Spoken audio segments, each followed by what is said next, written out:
Hello students, welcome to my channel study with hello Suman. तो आज के इस वीडियो में हम लोग कवर करने वाले हैं कक्षा 10 गणित, जो आपका चैप्टर है वृत्त का यानी कि सर्कल का। उसका प्रश्नावली जो हम लोग कर रहे थे, कंटिन्यू हम लोग वीडियो डाल रहे हैं। प्रश्नावली 10.2 का आज हम लोग करेंगे। क्वेश्चन नंबर 4 से स्टार्ट कर रहे हैं, ठीक है। इससे पहले हम लोगों ने देख लिया था, इसका बेसिक पार्ट को भी कवर कर लिया है और हम लोगों ने प्रश्नावली 10.1 को भी हम लोगों ने पूरा डिटेल कवर कर लिया है। तो स्टूडेंट्स, अगर आप मेरे चैनल पर नए हैं तो प्लीज़ इस चैनल को सब्सक्राइब करना मत भूलिए। इस वीडियो के नीचे एक सब्सक्राइब बटन दिया हुआ है, उस बटन को प्रेस कीजिए और नोटिफिकेशन को ऑल पे प्रेस करिए, ताकि इस तरीके का हर वीडियो का नोटिफिकेशन आप तक पहुंचे। तो स्टूडेंट्स, चलिए इस वीडियो को बिना टाइम वेस्ट करते हुए फटाफट से स्टार्ट कर लेते हैं। देखिए, क्वेश्चन नंबर 4 को ध्यान से देखिएगा। सिद्ध कीजिए कि किसी वृत्त के किसी व्यास के सिरे पर खींची गई स्पर्श रेखाएं जो है वो समांतर होती है। यानी कि देखिएगा ध्यान से, आपके सामने क्या है, एक वृत्त है। डायग्राम आप लोग ठीक से बनाइएगा। ये वृत्त हो गया, ठीक है। वृत्त का व्यास, ठीक है, ये हो गया वृत्त का व्यास, ठीक है। ये त्रिज्या हो गया, त्रिज्या का 2 गुना होता है व्यास। अब बोला जा रहा है किसी वृत्त के किसी व्यास के सिरे पर, ये व्यास का सिरा है, इस पे क्या है, खींची गई स्पर्श रेखाएं, यानी कि इस बिंदु को काटता हुआ रेखा, स्पर्श रेखाएं समांतर है ना। समांतर मतलब पैरेलल, दोनों आपस का डिस्टेंस जो रहेगा, दूरी सेम रहेगा, ठीक है। तो देखिए, ये O हो गया, इसको हम लोग क्या मान रहे हैं, इस बिंदु को, केंद्र बिंदु को O मान रहे हैं।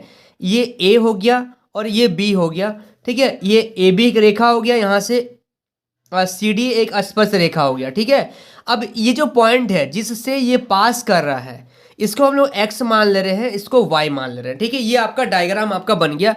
डायग्राम आपको खुद से बनाना पड़ेगा, ठीक है। बुक में आपको डायग्राम नहीं दिया जाएगा, तो आपको डायग्राम खुद से बनाना पड़ेगा इसको समझते हुए, क्योंकि हम लोग को इसमें बोला गया सिद्ध कीजिए किसी वृत्त के किसी व्यास के सिरे पर। तो ये व्यास का सिरा यानी कि ऊपर का भाग और नीचे का भाग, खींची गई स्पर्श रेखाएं जो है वो क्या होती है, समांतर होती है।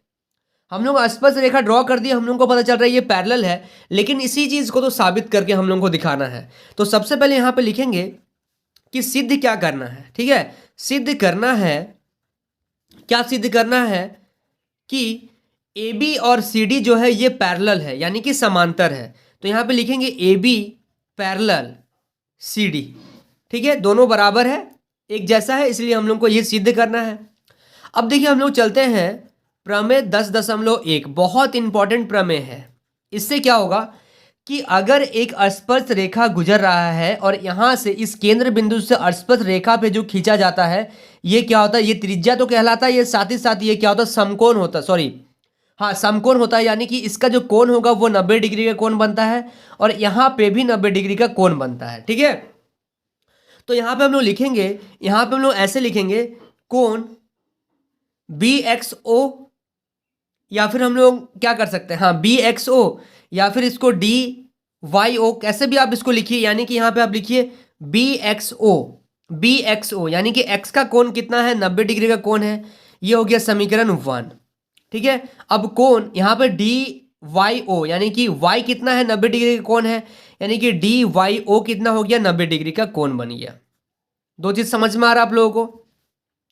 अब देखिएगा ध्यान से, अब देखिएगा ध्यान से कि समीकरण 1 और समीकरण 2 में क्या हो रहा है, दोनों कोण क्या है, बराबर है। ये भी 90 डिग्री, ये भी 90 डिग्री। तो दोनों कोणों को क्या कीजिए, जोड़ दीजिए। ये जो दोनों कोण है, ये इसको हम लोग बोलेंगे अंतः आसन कोण।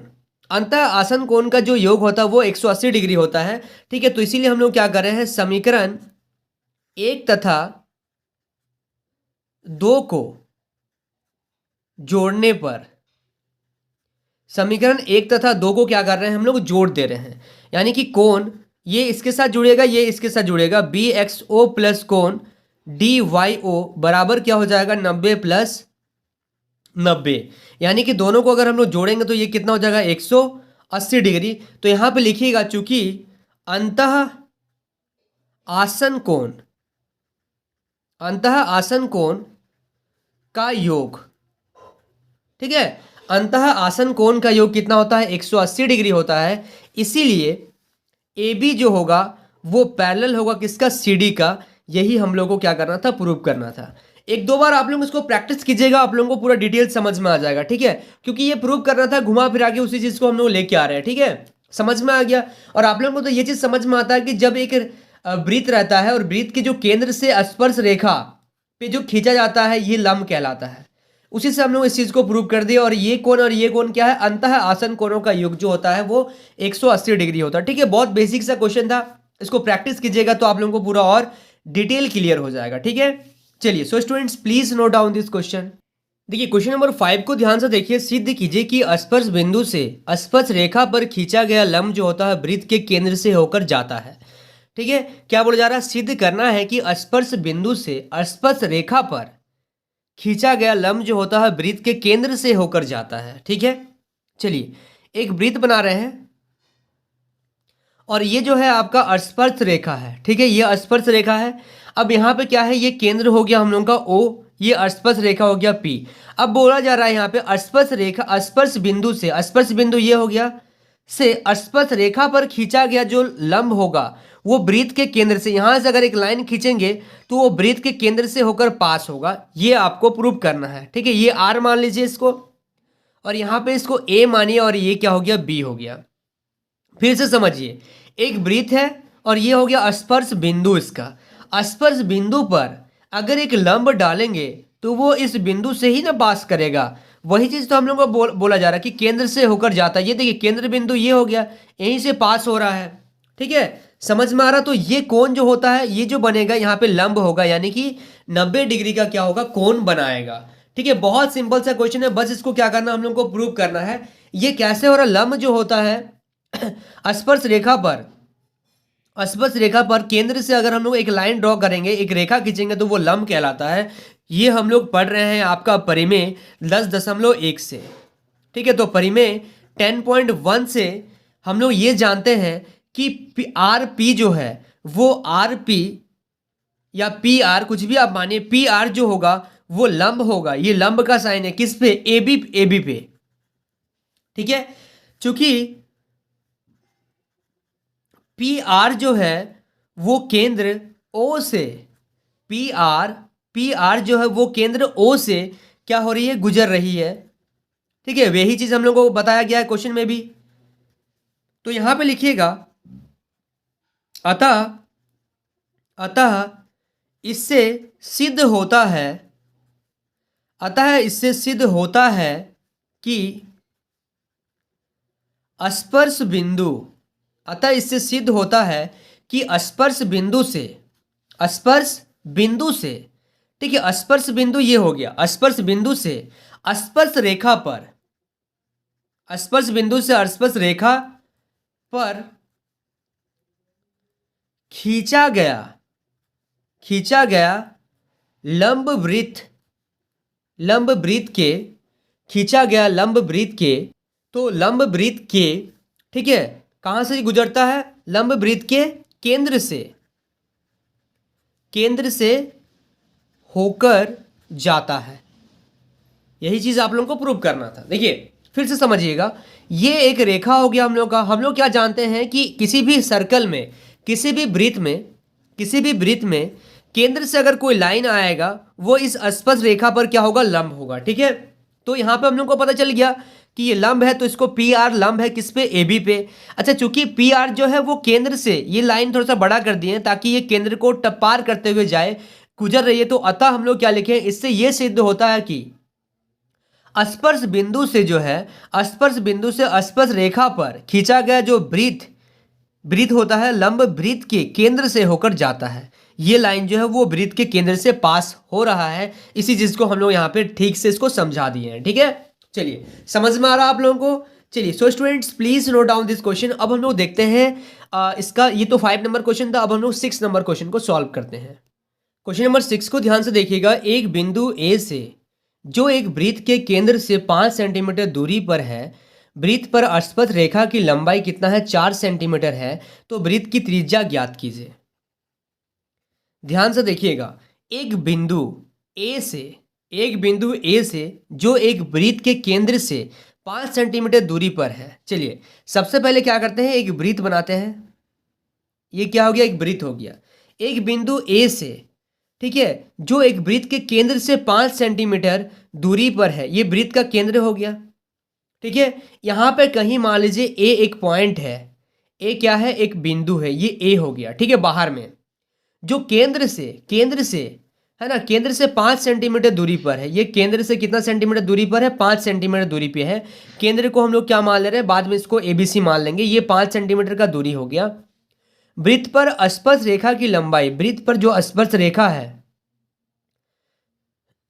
इसकी लंबाई जो है आपका 4 सेंटीमीटर दिया गया है। तो वृत्त की त्रिज्या ज्ञात कीजिए, यानी कि आपको इससे मिला देना होगा, ठीक है। ये आपको लोगों को फाइंड करना है। ये ए हो गया, ये बी हो गया और ये सी हो गया, ए बी सी, ठीक है। तो अब देखिएगा बिंदु ए जो है, अब ध्यान से देखिए, क्वेश्चन आपका डायग्राम बन गया। बिंदु ए से जो एक वृत्त के केंद्र से कितना सेंटीमीटर दूरी, कितना दूरी पर है, 5 सेंटीमीटर दूरी पर है। तो वृत्त पर स्पर्श रेखा की लंबाई जो है वो, ये स्पर्श रेखा हो गया, 4 सेंटीमीटर है। तो वृत्त की त्रिज्या बताना। बहुत सिंपल सा क्वेश्चन है, बस डायग्राम बन गया आपसे, यानी कि क्वेश्चन आपसे सॉल्व हो गया। अब हम लोग जान रहे हैं कि जब यहाँ पे इसको मिला रहे हैं और ये क्या है, स्पर्श रेखा है, तो ये क्या होगा, लंब होगा, यानी कि ये 90 डिग्री का कोण होगा। जब ये 90 डिग्री का कोण हो गया तो ये क्या हो गया, आपका कर्ण हो गया, ठीक है। 90 डिग्री का सामने वाला कोण जो भुजा जो होता है वो कर्ण कहलाता है। ये लंब और ये आधार। तो चलिए अब हम लोग बात करते हैं प्रमेय 10.1 से, ठीक है। 10.1 से क्या हो गया, कोण बी जो हो गया वो 90 डिग्री का कोण हो गया, ठीक है। अब यहां पे लिखेंगे समकोण त्रिभुज एबीसी में, ठीक है, समकोण त्रिभुज एबीसी में कर्ण स्क्वायर बराबर क्या होता है, लंबाई या चौड़ा, लंबाई का स्क्वायर प्लस चौड़ाई स्क्वायर, या फिर लंबाई आधार, जो भी आप बोल सकते हैं, ठीक है। तो लंबाई कर्ण क्या है आपका एसी, यानी कि एसी स्क्वायर प्लस लंबाई क्या हो जाएगा, इसका लंबाई हो जाएगा आपका बीसी, ये लंबाई हो गया, बीसी स्क्वायर प्लस चौड़ाई हो गया ए बी या बी ए, कुछ भी आप लिख सकते हैं। तो एसी है हम लोग के पास 5 सेंटीमीटर का स्क्वायर प्लस बीसी हम लोग निकाल रहे हैं, और ए बी जो है, ए बी कितना हो गया 4 सेंटीमीटर, यानी कि 4 का स्क्वायर, ठीक है। तो अब देखिएगा 5 का स्क्वायर कितना हो जाएगा 25 बराबर बीसी स्क्वायर प्लस 4 का स्क्वायर कितना हो गया 16।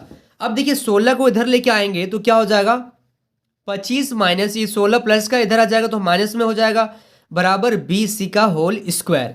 यानी कि यहां से जब आप माइनस कीजिएगा तो 9 बराबर बी सी का होल स्क्वायर। यानी कि अगर हम लोग को बी सी निकालना है तो स्क्वायर को इधर ऐसे लिख दीजिए, बी सी स्क्वायर बराबर आप 9 लिखिए, और स्क्वायर को जब आप इधर भेज दीजिएगा, स्क्वायर को जब आप इधर भेजते हैं तो बी सी बराबर हो जाएगा √9, यानी कि बी सी का जो वैल्यू आ जाएगा वो आ जाएगा आपका 3, ठीक है। बी सी बराबर 3, और यहाँ पे सारा चीज सेंटीमीटर में था तो आप यहाँ पे सेंटीमीटर में लिख दीजिए, ठीक है। आ रहा आप लोगों को समझ में, बहुत सिंपल क्वेश्चन है, बस डायग्राम को सही से बनाइए। हाँ, प्रैक्टिस लगेगा, प्रैक्टिस कीजिएगा तभी आप लोगों को सारा चीज क्लियर हो पाएगा, ठीक है। चलिए so students please note down this question.